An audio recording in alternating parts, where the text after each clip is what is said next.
তোরে ধনী বানাইছি আমি, তোরে হাঁটার মতো শক্তি দিয়েছি আমি।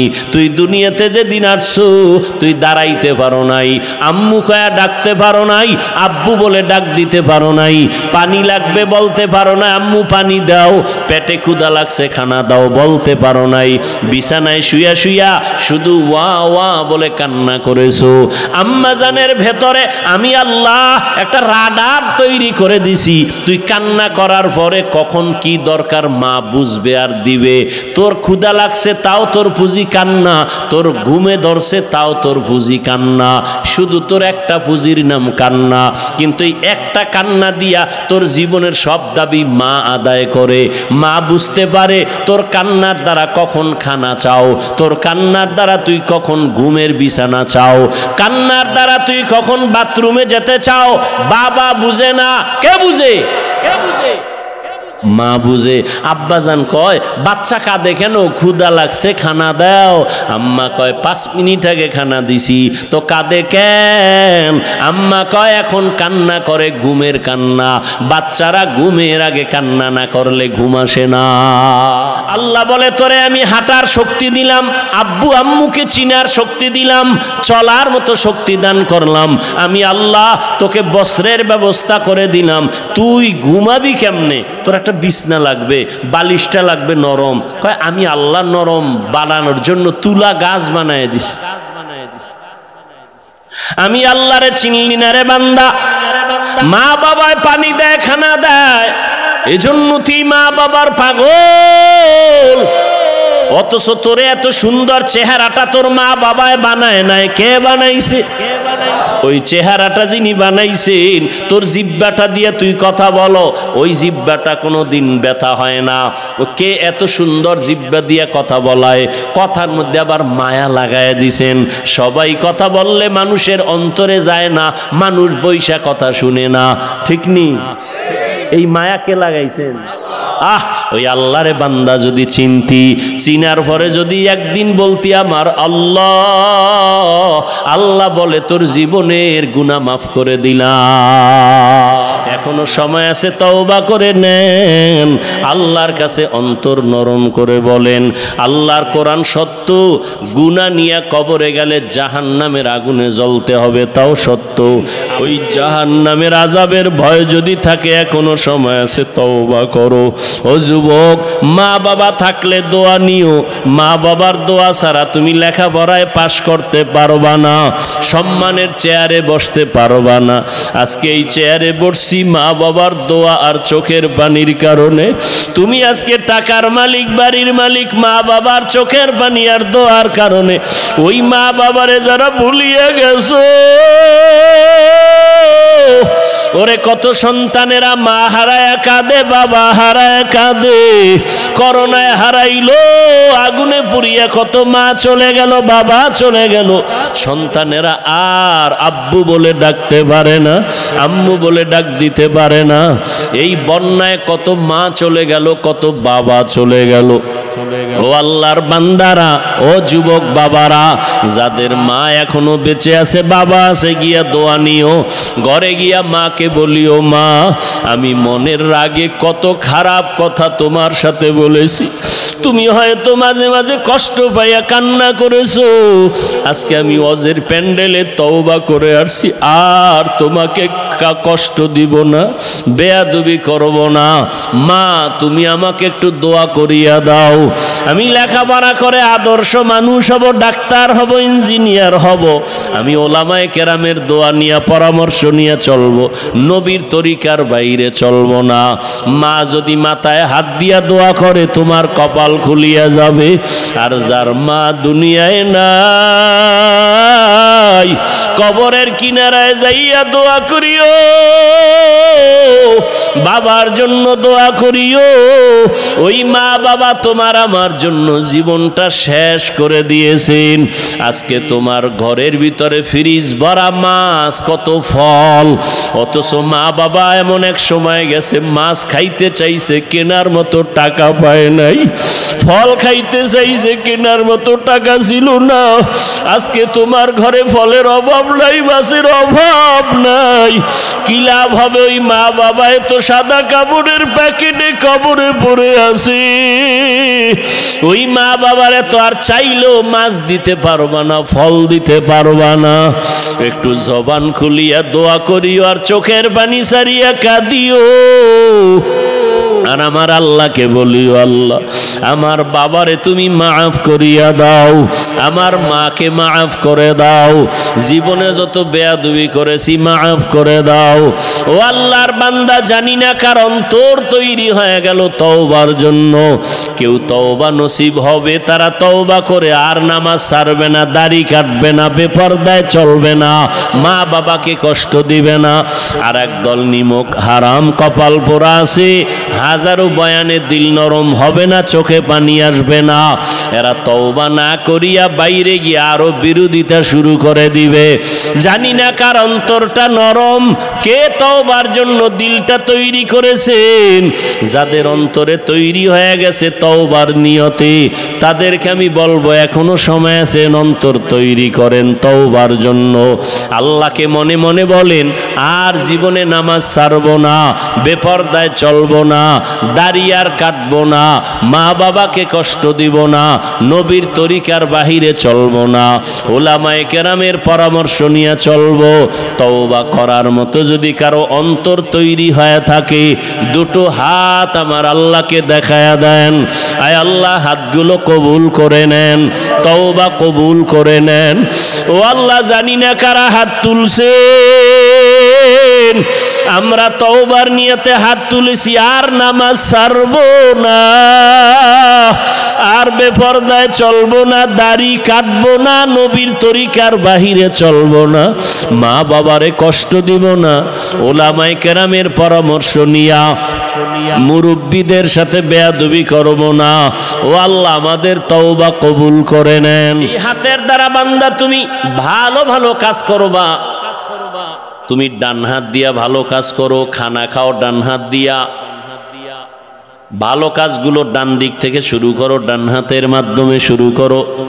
মা বাবার খেদমতে হাত ব্যবহার করো, আল্লাহর মুহাব্বতে হাত ব্যবহার করো, গুনাহের কাজে নয়, নেক আমলের কাজে। জবান আল্লাহ দিলেন, জবানের দ্বারা কোরআন তেলাওয়াত করো, তাসবিহ পড়ো, জিকির করো, দরুদ শরীফ পড়ো, মা বাবার সাথে সুন্দর ব্যবহার করো, ভালো আচরণ করো, শিক্ষকের সাথে ভালো আচরণ করো, মুরব্বীদের সাথে ভালো ব্যবহার করো, জবানের হক আদায় করো। চোখ দিয়া আল্লাহর ঘর বাইতুল্লাহর দিয়ে তাকাও সওয়াব, মা বাবার দিয়ে তাকাও সওয়াব। আল্লাহর মোহাব্বতে চোখ দিয়া কোরআন শরীফের দিয়ে তাকাও, তাতেও সওয়াব। কোরআন শরীফ খুইলা তাকায় দেখবেন, তাতেও কি? আপনি জীবনে পড়তে পারেন না, চেষ্টা করেন, কিন্তু তাকায় দেখবেন, তাতেও কি? সওয়াব।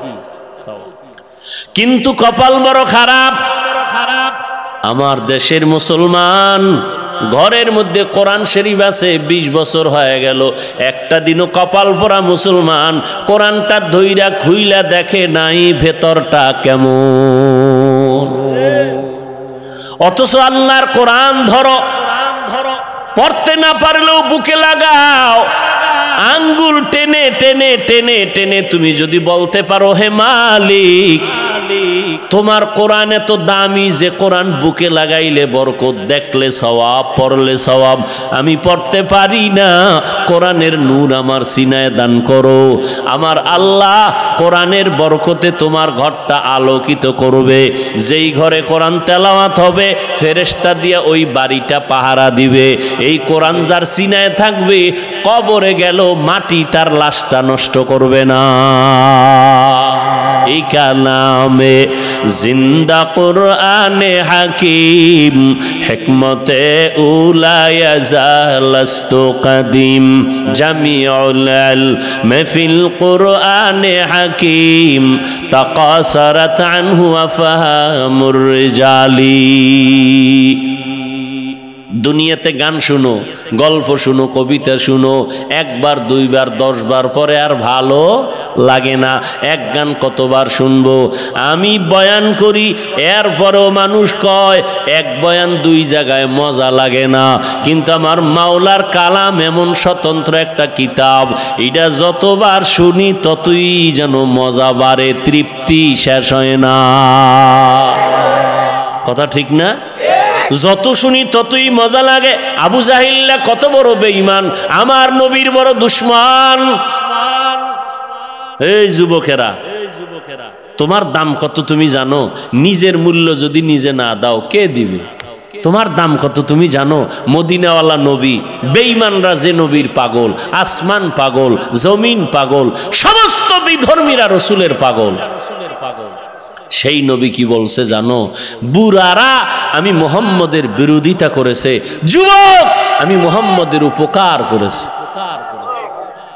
আবু জাহিল্লা বুড়া নবীর দুশ্মনী করে, বুড়ারা নবীর দুশ্মনী করে, জুয়ানেরা নবীর উপকার করে। 7 বছর বয়স থেকে 13-12 বছর পয়গম্বরের চাচাতো ভাই নবীর হাতে হাত লাগায় কয়, রে ভাই আমি এতদিন ভাই ছিলাম হযরত আলী, এখন আমি আপনার সাহাবী হয়ে গেলাম।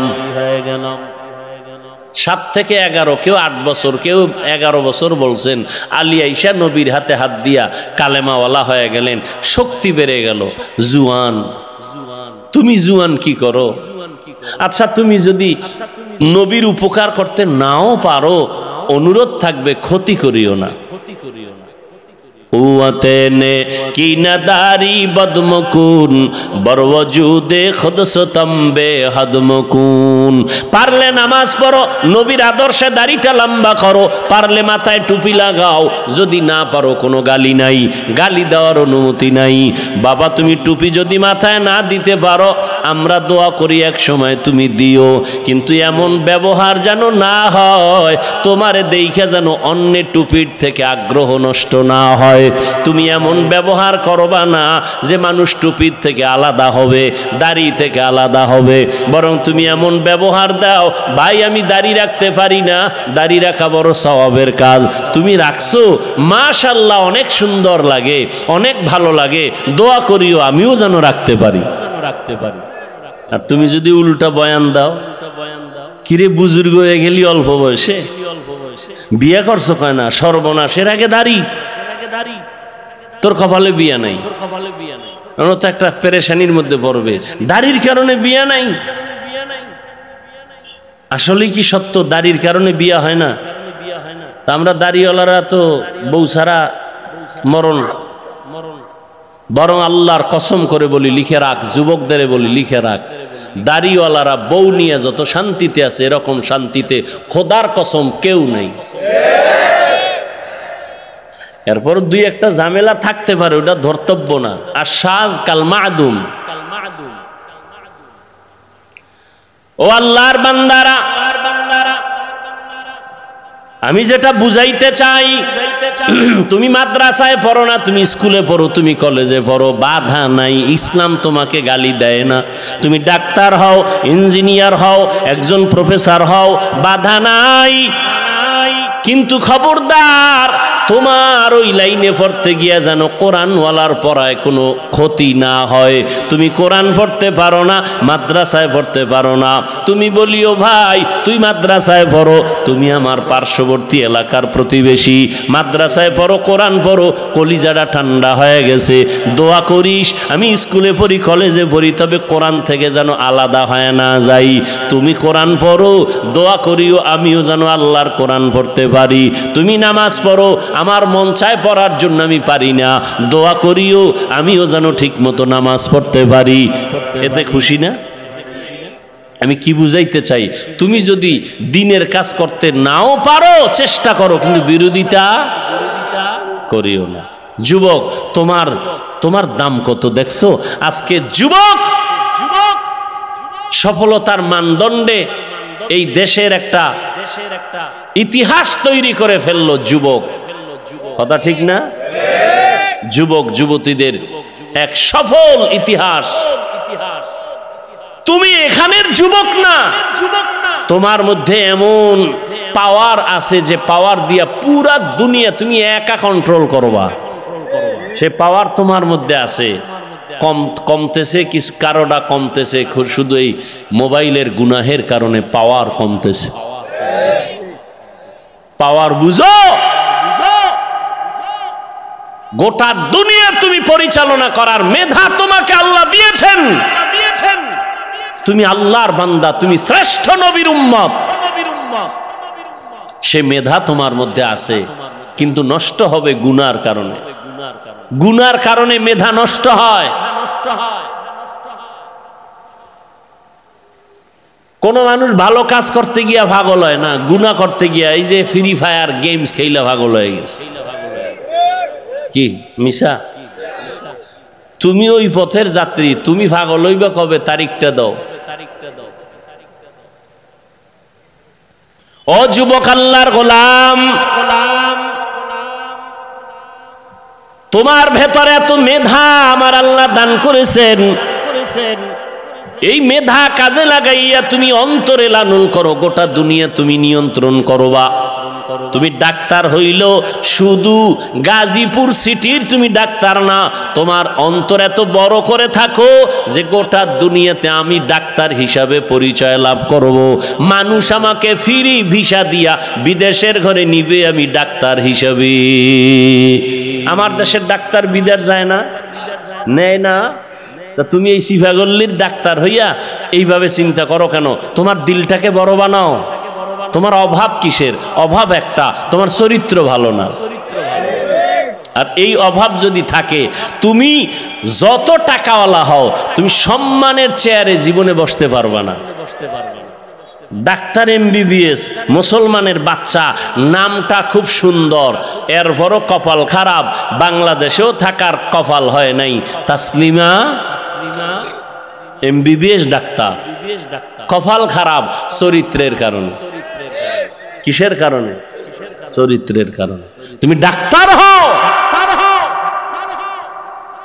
বিশ্বে মাথা উঁচু করো, মরে গেলে যেন তোমার নামে মোহাব্বতে ইতিহাস লেখে মানুষ।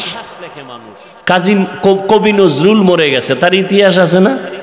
স্মরণ করি না আমরা কেন? তোমার মতো মোবাইলে গুনাহ করছে? গুনাহ করে নাই, এ কারণে এখনো তাকে সবাই স্মরণ করে। তুমি মরে যাবে, তোমার নামে ইতিহাস লেখা হবে, সুনামের ইতিহাস। চরিত্র ঠিক করে নাও। আর চরিত্র ধ্বংসের একমাত্র মাধ্যম মোবাইল।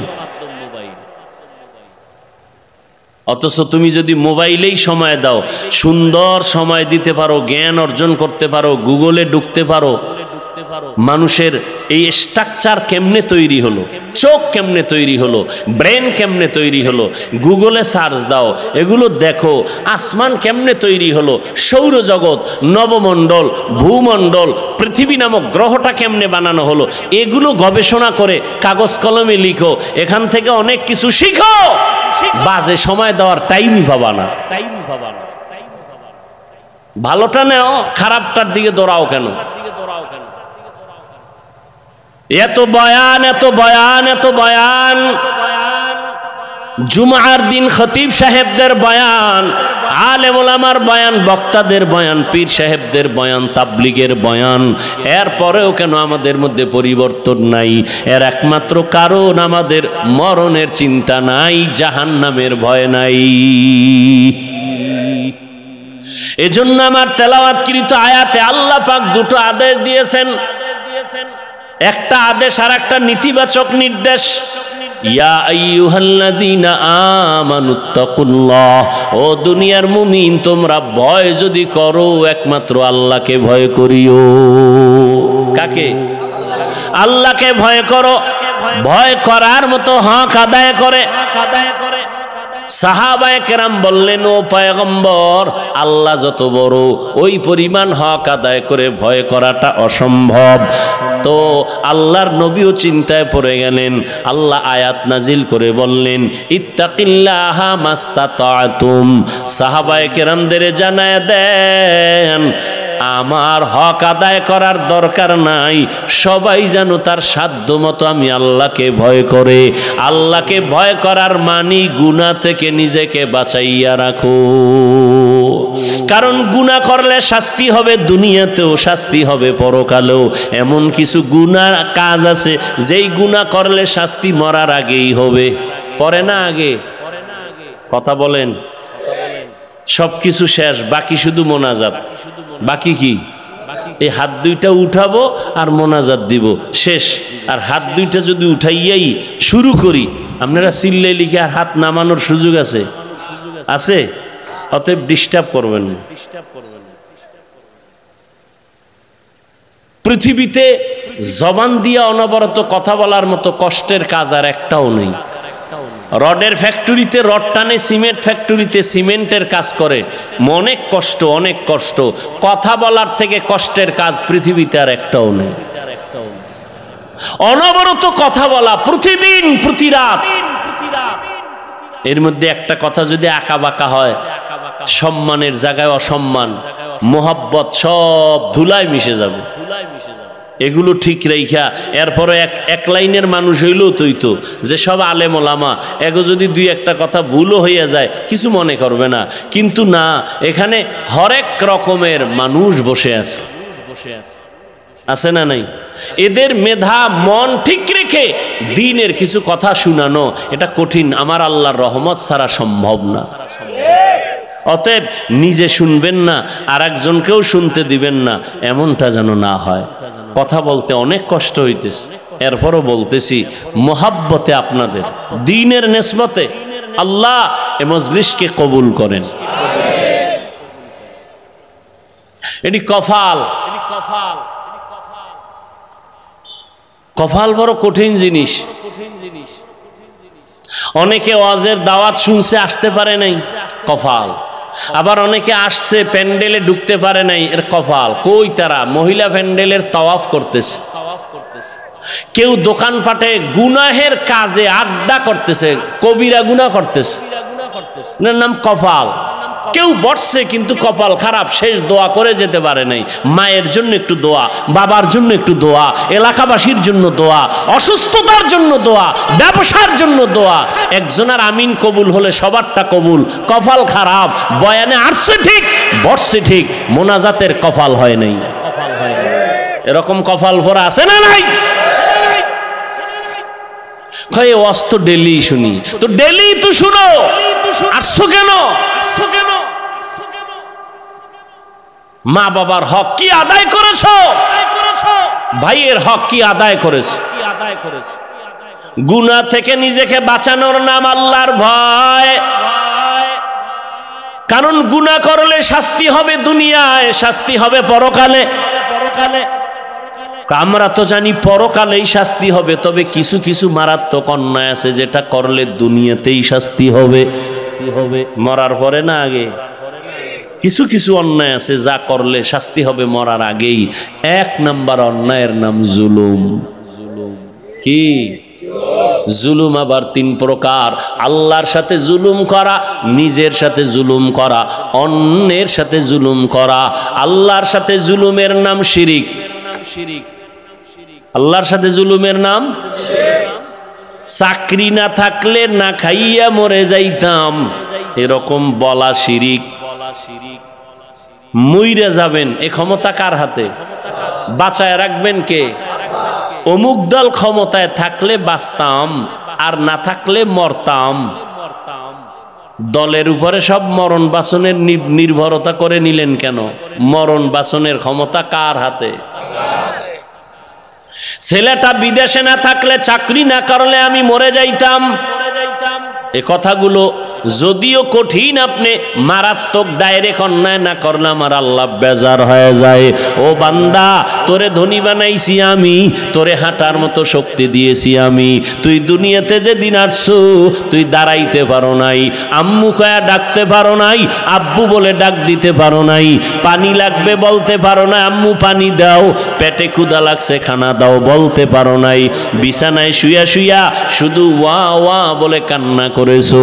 আম্মু আম্মাজানের ভেতরে আমি আল্লাহ একটা রাডার তৈরি করে দিছি। তুই কান্না করার পরে কখন কি দরকার মা বুঝবে আর দিবে। তোর ক্ষুধা লাগছে তাও তোর পুঁজি কান্না, তোর ঘুমে ধরছে তাও তোর পুঁজি কান্না, শুধু তোর একটা পুঁজির নাম কান্না। কিন্তু এই একটা কান্না দিয়া তোর জীবনের সব দাবি মা আদায় করে। মা বুঝতে পারে তোর কান্নার দ্বারা কখন খানা চাও, তোর কান্নার দ্বারা তুই কখন ঘুমের বিছানা চাও, কান্নার দ্বারা তুই কখন বাথরুমে যেতে চাও। বাবা বুঝে না, কে বুঝে? কে বুঝে? মা বুঝে। আব্বাজান কয় বাচ্চা কাঁদে কেন? ক্ষুধা লাগছে খানা দাও। আম্মা কয় 5 মিনিট আগে খানা দিছি, তো কাঁদে কেন? আম্মা কয় এখন কান্না করে ঘুমের কান্না। বাচ্চারা ঘুমের আগে কান্না না করলে ঘুম আসে না।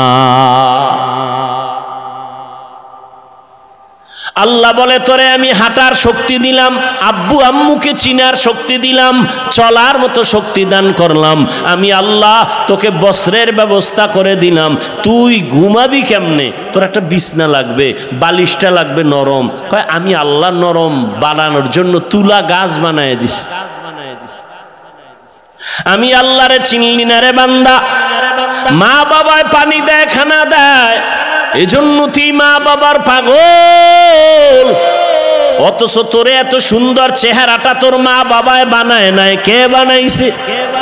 ওই চেহারাটা যিনি বানাইছেন, তোর জিব্বাটা দিয়ে তুই কথা বলো, ওই জিব্বাটা কোনো দিন ব্যথা হয় না।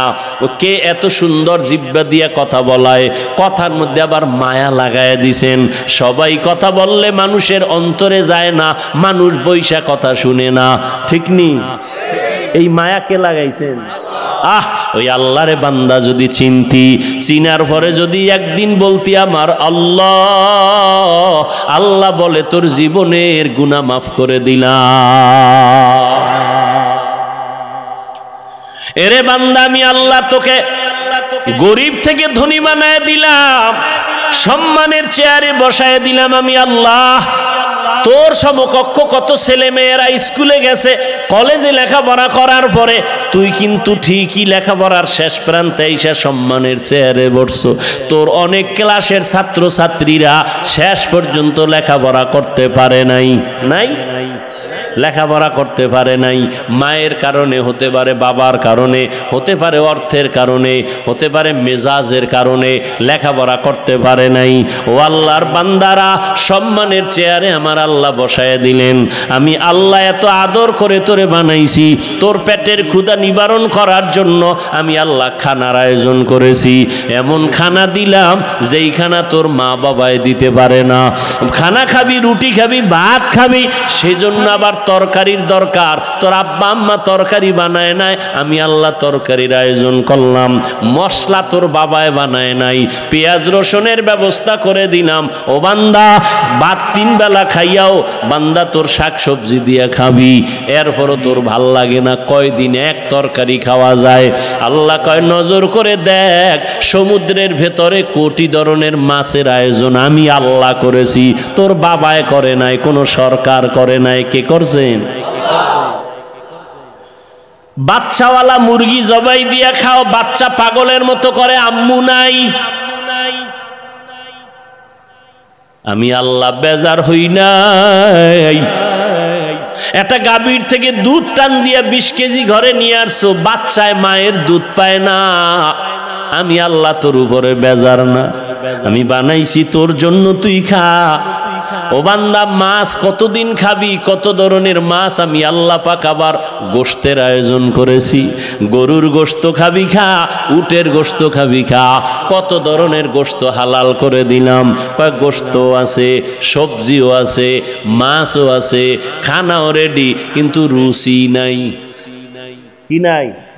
ডাক্তার ট্যাবলেট দাও, আল্লাহ কয় ট্যাবলেট লাগবে না, কাঁচামরিচ। আল্লাহর বান্দারা, এজন্য লাগবে আল্লাহর ভয়। আল্লাহর ভয়ের মূল অর্থ হলো গুনাহ থেকে নিজেকে বাঁচাও।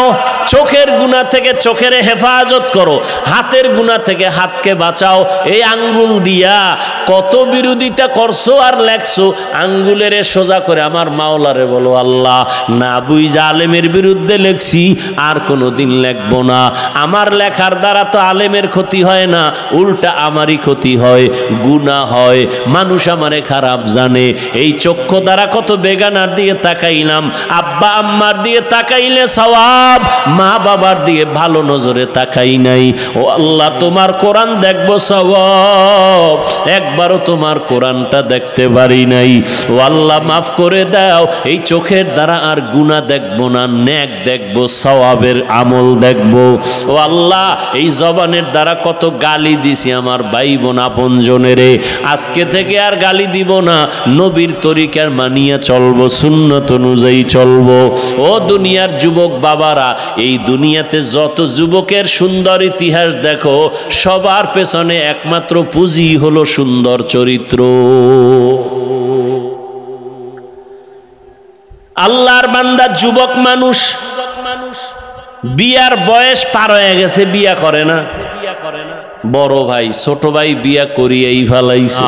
ছোট ভাই ভাবলো সম্ভ্রান্ত পরিবারের মেয়ে চায়, ডানা কাটা ভরি, খোঁজ খবর নিয়া একবারের মেয়ে ঠিক করে কয়, ভাই তোমার জন্য একটা ভালো মেয়ে পাইছি। বলে কি ভাই, এমন লেখাপড়া করে ভার্সিটিতে, কথার কথা এরকম লেখাপড়া করে, বাবার টাকার অভাব নাই, পয়সার অভাব নাই। বড় ভাই কয়, এমন মাইয়া আমি চাই না। কথা চাও কি, বিয়া করবা না করবা না, এটা স্পষ্ট করো। না করুম। কথা কেমন মাইয়া চাও? এবার বড় ভাই নিঃশ্বাস ছাড়িয়া কয়, আমি এমন একটা মেয়ে চাই, যেই মেয়েটা আমার ঘরে আইসা, যুবক ভালো করে শোন, ভালো করে শোন।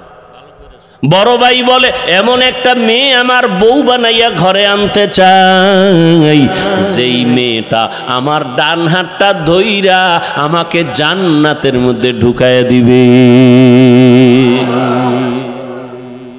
ছোট ভাই কয়, তোর কপালে বিয়া নাই, এমন মেয়ে পাবিও না, বিয়া হবে না। বড় ভাই ডাক দিয়া কয়, ছোট ভাই শুনো, আমার আল্লাহ যদি কবুল করেন, একদিন আগে পরে কপাল খুলে যাবে। ঠিকই আল্লাহ রাস্তা খুলতেছেন, কারণ ও নামাজ পড়ে দোয়া করে, আল্লাহ নেককারিনী স্ত্রী দিও। এক হাতে তালি বাজে না, বিনা বাতাসে পানি নড়াচড়া করে না। স্বামী আর স্ত্রী যদি এক মনের না হয়, ওই সংসারে ফুলের বাগান হয় না। আল্লাহর বান্দা দোয়া করে, হঠাৎ করে খবর আসছে পার্শ্ববর্তী এলাকায় একজন বুজুর্গ আল্লাহওয়ালা আসছে, দোয়া করায়, সবাই দোয়া চায় তার কাছে। যুবক ছেলেটা চলে গেল আল্লাহর ওয়ালার কাছে, গিয়া ফজরের নামাজের সময় হাজির। হুজুর, আমি অমুক এলাকার সন্তান, আমার কপালে কোনো মেয়ে পাই না, দোয়া করবেন। আমি এমন একটা মেয়ে চাই যে আমার হাত ধরে আমাকে জান্নাতে নিয়ে যাবে, এমন একটা মেয়ে যেন আল্লাহ মিলায় দেয়, আপনি একটু দোয়া করবেন। বলে, এটা কেমনে সম্ভব? হুজুর দোয়া করবেন। হঠাৎ করে কথা বলতে না বলতে জানালার বাহির থেকে একটা মেয়ের কণ্ঠ ভেসে আসলো। মেয়েটা ডাক দিয়া কয়, সালামু আলাইকুম। ওয়ালাইকুম আসসালাম। হুজুর, আমি এক অসহায় নারী, একটা যুবতী মেয়ে, আপনার থেকে একটু দোয়ার জন্য আসছি, ভালো বিবাহের কোনো পাত্র যেন হয়। এবার আল্লাহর ওলি কয়, মা তুমি কেমন স্বামী চাও? বলে, আমি এমন একটা ছেলে চাই যে আমার স্বামী হইয়া আমার হাত ধরে আমাকে জান্নাতের মধ্যে ঢুকায় দিবে।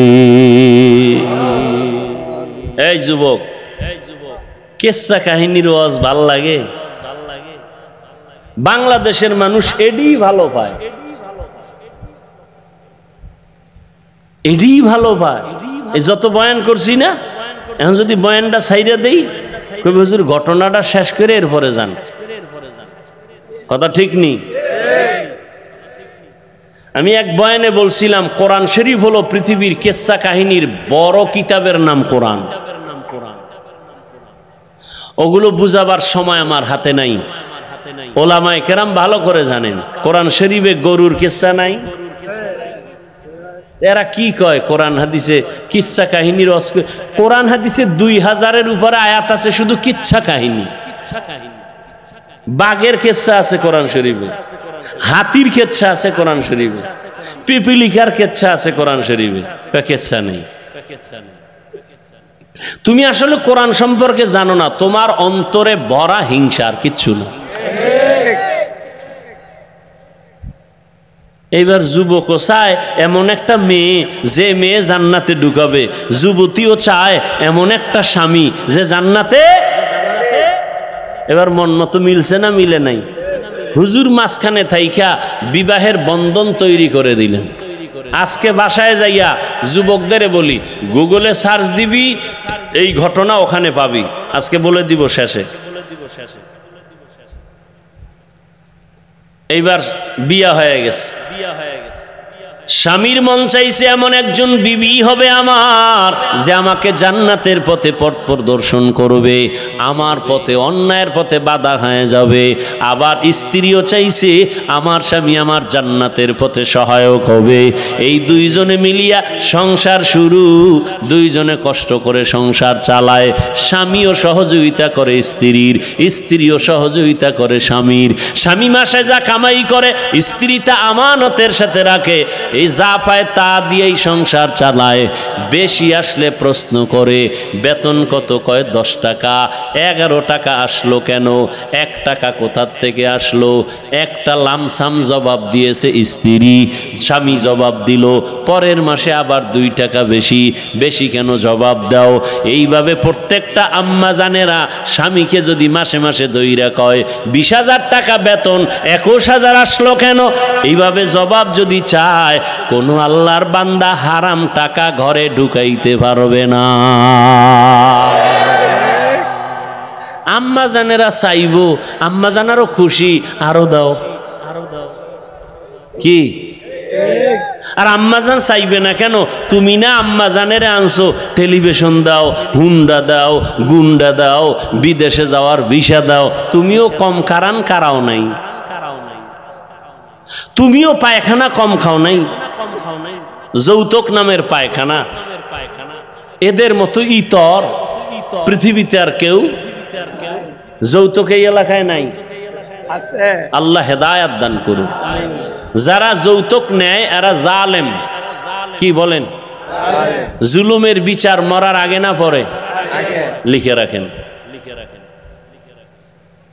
যৌতুক যারা দেয় তারাও জালেম, যৌতুক যারা নেয় তারাও জালেম। যৌতুক আল্লাহর আইনেও হারাম, দুনিয়ার আইনেও হারাম, অবৈধ। ও যুবক, তোমার হাত আছে, কামাই করে নিজে খাও, বউরে খাওয়াও, আপনজন রে খাওয়াও। তুমি শ্বশুর বাড়ির থেকে ভিক্ষা করে আনবা কেন? তুমি একটা প্রতিজ্ঞাবদ্ধ হও, কয় হুজুর আমি হইলে কি হইব, আব্বাই তো মান্নত কইরা লাইছে, অন্তে আনবেই। এই জন্য কোরআন শরীফের 67 নম্বর আয়াত সূরা আহজাবে আছে, প্রত্যেকটা সন্তান মা বাবার বিরুদ্ধে আল্লাহর আদালতে মামলা দিবে। কোরআন শরীফে আছে। হ্যাঁ, দোনোজনে স্ত্রী স্বামী দোনোজন সংসার করে। আজান হয়ে গেছে, যত কাজ। ফজরের সময় স্ত্রী যদি আগে উঠে স্বামীরে ডাকে নামাজের সময় নামাজ পড়ো, স্বামী যদি উঠে আগে স্ত্রীকে ডাক দেয় নামাজের সময় নামাজ পড়ো। এইভাবে যদি সংসার চলে, ওই সংসারে কোনোদিন অশান্তি হবে না। দোনোজনে নামাজ পড়ে আর আল্লাহর কাছে দোয়া করে, আল্লাহ একটা নেককার সন্তান দিও, আমরা মরিয়াও গেলে যেন সন্তানের আদর্শের কারণে মানুষ আমাদের দোয়া করে। আমরা এমন স্বামী আর স্ত্রী, আমি জীবনভর দোয়া করছি নেককার স্ত্রী চাই, স্ত্রী দোয়া করছে নেককার স্বামীর জন্য। ও আল্লাহ, তুমি আমাদের মিলাই দিছো, এখন একটা সন্তান চাই নেককার।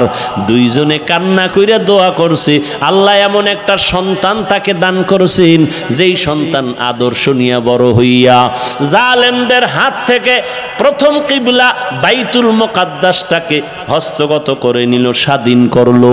এই একটা ছেলেই যথেষ্ট।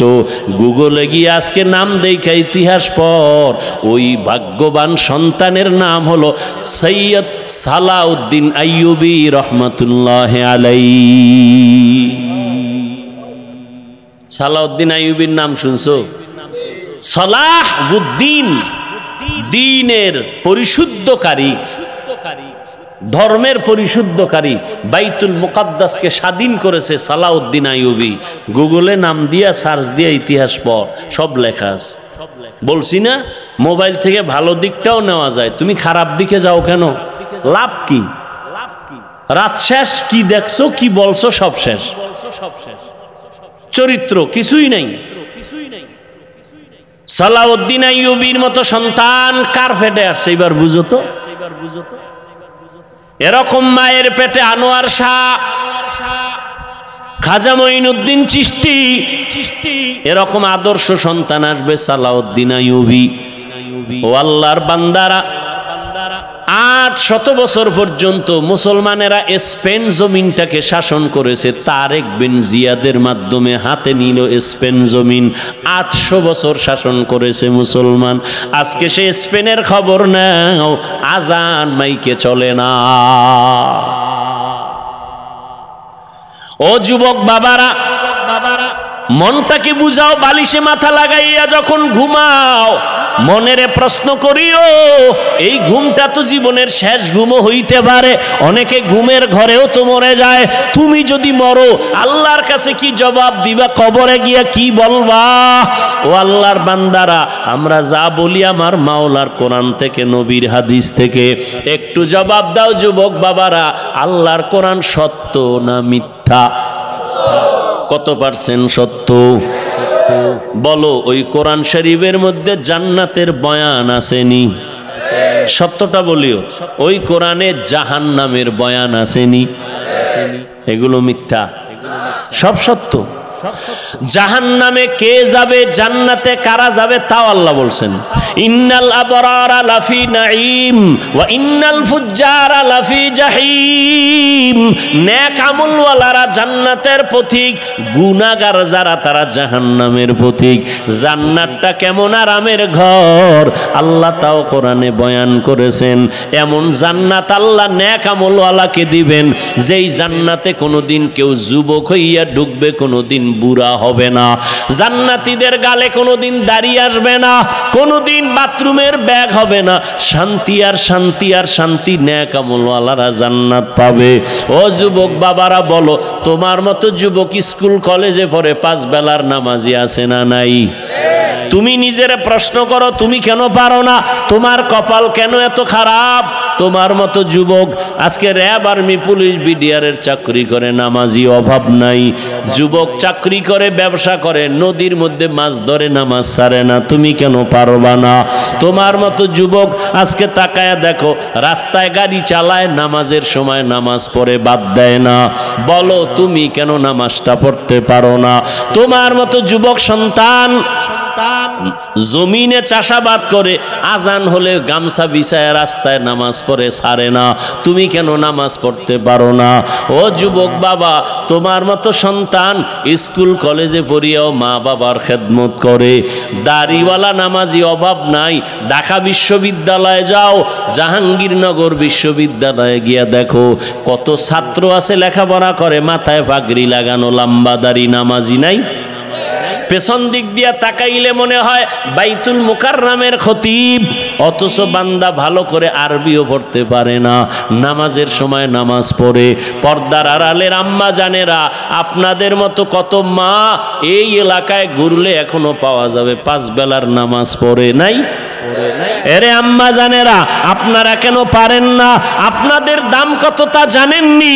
আপনারা তো সাধারণ কোনো নারী না, আপনারা তো সাহাবায়ে কেরামদের স্ত্রীর মতো দামি, এমনকি নবীর মায়ের মতো আপনারা দামি। আম্মা জান খাদিজা রাদিয়াল্লাহু তাআলা আনহার মতো আপনারা দামি, ফাতেমা রাদিয়াল্লাহু আনহার মতো আপনারা দামি। এরে আম্মা জানেরা, আপনারা ঈসা নবীর মা মারিয়াম আলাইহাস সালামের মতো দামি, যেই মারিয়াম কিয়ামতের দিন আমার নবীর সাথে বিবাহের ব্যবস্থা হবে। ও আম্মা জানেরা, আপনারা তো হাফেজে কোরআনদের মা, আপনারা তো আলেম ওলামাদের মা, আপনাদের অনেক মূল্য, অনেক দাম আল্লাহ দিয়েছেন, নবী দিয়েছেন, দুনিয়াতে আর কেউ আপনাদের সম্মান দিতে পারে নাই।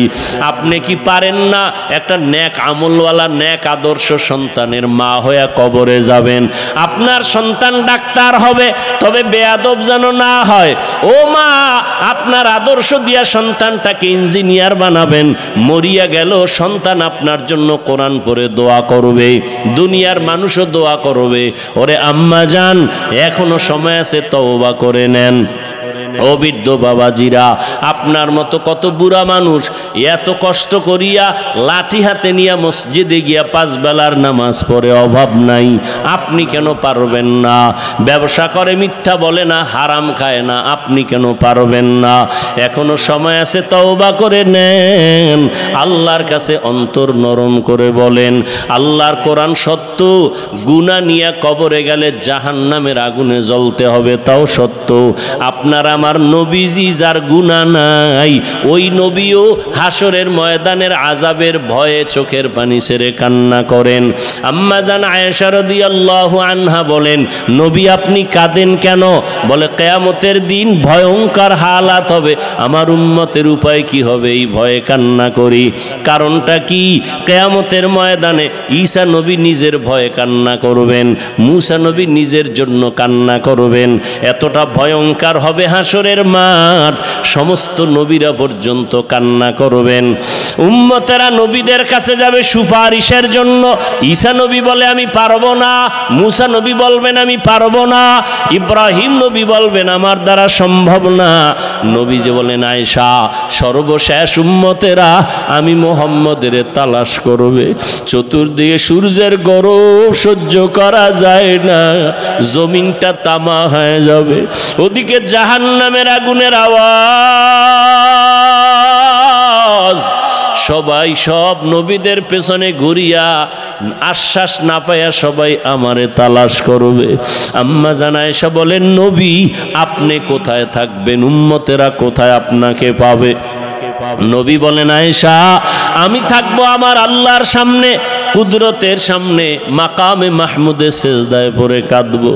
ঈসা নবী নিজের জন্য কাঁদবেন, মূসা নবী নিজের জন্য কান্না করবেন, আমি মুহাম্মদ আখিরি নবী, আমার জন্য আমি একবারও কান্না করব না। আমি সেজদায় পড়ে আমার মাওলাকে বলবো, দয়ার মালিক আমার উম্মতেরে বাঁচাও, আমার উম্মতেরে বাঁচাও, আমার একটা উম্মত যেন জাহান্নামের আগুনে না যায়। আমার উম্মত যদি জাহান্নামে যায়, আমি জান্নাতের ময়দানে যাব না। ও দাড়ি কামানেওয়ালা যুবক বাবারা, ও বেপর্দায় চলনেওয়ালা ভাইরা, ও পর্দার আড়ালের মা বোনেরা, মাওলার কোরআন মিথ্যা মনে করিও না রে যুবক। আজকে আমিও তো তোমার মতো প্যান্ট শার্ট টাই লাগায়া দাড়ি কাইটা যদি চলতাম পারতাম, কেউ বাধা দিত না, কিন্তু এরপরও গরম লাগে, তারপরও টুপি কেন ফালাই না, দাড়ি ফালাই না, লম্বা জামা ফালাই না? একমাত্র কারণ আল্লাহর কোরআন সত্য, নবীর কথা সত্য। গুনাহ নিয়ে কবরে গেলে জাহান্নামের আগুনের যন্ত্রণা আর আযাব তাও সত্য। হাসরের ময়দানে গুনাহগারের অবস্থাটা বড় কঠিন হবে। আল্লাহ বলবেন রাগান্বিত আওয়াজ দিয়া, ও জাহান্নামের ফেরেশতারা, এই বেনামাজি গুনাহগারের জাহান্নামের শিকল লাগাইয়া ধরো, জাহান্নামের আগুনে কে ফালাইয়া দাও। দুনিয়াতে গরম সইতে পারি না, জাহান্নামের গরম কেমনে সহ্য করব রে বাবা? মনটারে বুঝাইয়া তওবা করো, আল্লাহকে মনে মনে বলো, আল্লাহ আর দাড়ি কাটবো না, নামাজ ছাড়বো না, বেপরদায় চলবো না, মা বাবারে কষ্ট দিব না, আলেম ওলামাদের বিরোধিতা করব না, নবীর তরিকায় চলবো। এখন থেকে তওবা করে নাও। আমার মায়ার নবী উম্মতের মায়ায় পড়ে কাঁদেন, ওই জাহান্নামের আযাবের ভয় যদি থাকে এখনো সময় আছে, তওবা করো। ও যুবক, মা বাবা থাকলে দোয়া নিও। মা বাবার দোয়া ছাড়া তুমি লেখাপড়ায় পাশ করতে পারবা না, সম্মানের চেয়ারে বসতে পারবা না। আজকে এই চেয়ারে বসছি মা বাবার দোয়া আর চোখের পানির কারণে। তুমি আজকে টাকার মালিক, বাড়ির মালিক, মা বাবার চোখের পানি আর দোয়ার কারণে। ওই মা বাবারে যারা ভুলিয়ে গেছো, ওরে কত সন্তানেরা মা হারায় কাঁদে, বাবা হারায় কাঁদে। করোনায় হারাইলো, আগুনে পুড়িয়া কত মা চলে গেল, বাবা চলে গেল। সন্তানেরা আর আব্বু বলে ডাকতে পারে না, আম্মু বলে ডাক দিতে পারে না। এই বন্যায় কত মা চলে গেল, কত বাবা চলে গেল। ও আল্লাহর বান্দারা, ও যুবক বাবারা, যাদের মা এখনো বেঁচে আছে, বাবা আছে, গিয়া দোয়া নিও। ঘরে গিয়া মাকে বলিও, মা আমি মনের রাগে কত খারাপ কথা তোমার সাথে বলেছি। তুমি হয়তো মাঝে মাঝে কষ্ট পাইয়া কান্না করেছো। আজকে আমি ওয়াজের প্যান্ডেলে তওবা করে আসছি, আর তোমাকে কষ্ট দিব না, বেয়াদবি করব না। মা তুমি আমাকে একটু দোয়া করিয়া দাও। আমি লেখাপড়া করে আদর্শ মানুষ হব, ডাক্তার হব, ইঞ্জিনিয়ার হব। আমি ওলামায়ে কেরামের দোয়া নিয়ে, পরামর্শ নিয়ে চলবো, নবীর তরিকার বাইরে চলবো না। মা যদি মাথায় হাত দিয়া দোয়া করে, তোমার কপাল খুলিয়া যাবে। আর যার মা দুনিয়ায় নাই, কবরের কিনারায় যাইয়া দোয়া করিও, বাবার জন্য দোয়া করিও। ওই মা বাবা তোমার আমার জন্য জীবনটা শেষ করে দিয়েছেন। আজকে তোমার ঘরের ভিতরে ফ্রিজ ভরা মাছ, কত ফল, অথচ মা বাবা এমন এক সময় গেছে মাছ খাইতে চাইছে, কেনার মতো টাকা পায় নাই। ফল খাইতে চাইছে, কেনার মতো টাকা ছিল না। আজকে তোমার ঘরে ফলের অভাব নাই, মাছের অভাব নাই। কি লাভ হবে? ওই মা বাবা তো সাদা কাপড়ের প্যাকেটে কবরে পড়ে আছে। ওই মা বাবারে তো আর চাইলেও মাছ দিতে পারবা না, ফল দিতে পারবা না। একটু জবান খুলিয়া দোয়া করিও, আর চোখের পানি সারিয়া কাঁদিও। আর আমার আল্লাহকে বলিও, আল্লাহ আমার বাবারে তুমি মাফ করিয়া দাও, আমার মাকে মাফ করে দাও, জীবনে যত বেয়াদবি করেছি মাফ করে দাও। ও আল্লাহর বান্দা, জানি না কার অন্তর তৈরি হয়ে গেল তওবার জন্য। কেউ তওবা নসিব হবে, তারা তওবা করে আর নামাজ ছাড়বে না, দাড়ি কাটবে না, বেপরদায় চলবে না, মা বাবাকে কষ্ট দিবে না। আর একদল নিমক হারাম কপাল পোড়া আছে, হাজারো বয়ানে দিল নরম হবে না, চোখে পানি আসবে না। এরা তওবা না করিয়া বাইরে গিয়ে আরো বিরোধিতা শুরু করে দিবে। জানি না কার অন্তরটা নরম, কে তওবার জন্য দিলটা তৈরি করেছেন। যাদের অন্তরে তৈরি হয়ে গেছে তওবার নিয়তে, তাদেরকে আমি বলবো এখনো সময় আছে, অন্তর তৈরি করেন তওবার জন্য। আল্লাহকে মনে মনে বলেন, আর জীবনে নামাজ ছাড়বো না, বেপরদায় চলবো না, দাড়ি আর কাটবো না, মা বাবাকে কষ্ট দিব না, নবীর তরিকার বাহিরে চলবো না, ওলামায়ে কেরামের পরামর্শ নিয়ে চলবো। তওবা করার মতো যদি কারো অন্তর তৈরি হয়ে থাকে, দুটো হাত আমার আল্লাহকে দেখায়া দেন। আয় আল্লাহ, হাতগুলো কবুল করে নেন, তওবা কবুল করে নেন। ও আল্লাহ, জানি না কারা হাত তুলছে, আমরা তওবার নিয়তে হাত তুলেছি, আর নামাজ ছাড়বো না, আর বেপরদায় চলবো না, দাড়ি কাটবো না, নবীর তরিকার বাহিরে চলবো না, মা বাবারে কষ্ট দিব না, ওলামায়ে কেরামের পরামর্শ নিয়া মুরব্বীদের সাথে বেয়াদবি করব না। ও আল্লাহ, আমাদের তওবা কবুল করে নেন। তওবার উপরে মজবুত হইয়া চলার মতো তৌফিক আমাদের দান করেন, আমিন।